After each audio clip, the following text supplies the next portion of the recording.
शहरातील मोकाट जनावरांमुळे निर्माण होणाऱ्या समस्येने आता गंभीर रूप धारण केले आहे।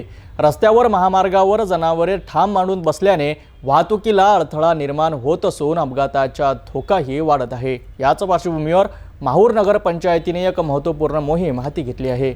माहूर शहराच्या महामार्गावर मोकाट जनावरे आता नित्याची बाब झाली आहे। यामुळे केवळ वाहतुकीला अडथळाच येत नाही तर किरकोळ अपघातांच्या घटनांमध्येही वाढ झाली आहे। या समस्येचे गांभीर्य लक्षात घेऊन माहूर नगर पंचायतीने कठोर पावले उचलली आहेत। 6 जुलै रोजी नगर पंचायतीच्या कर्मचाऱ्यांनी तब्बल 34 मोकाट जनावरांना ताब्यात घेतले आहे। या मोहिमेची तातडीची गरज शुक्रवारी 4 जुलै रोजी रात्री 10:30च्या सुमारास झाल्याने एका घटनेने अधोरेखित केली आहे।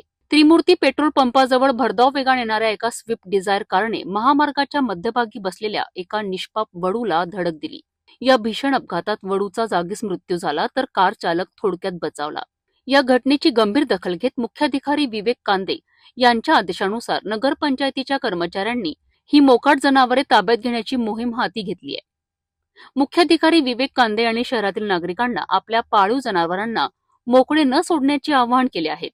ही मोहीम शहरात वाहतूक व्यवस्था सुधारण्यास आणि अपघातांना आळा घालण्यास मदत करेल अशी अपेक्षा आहे।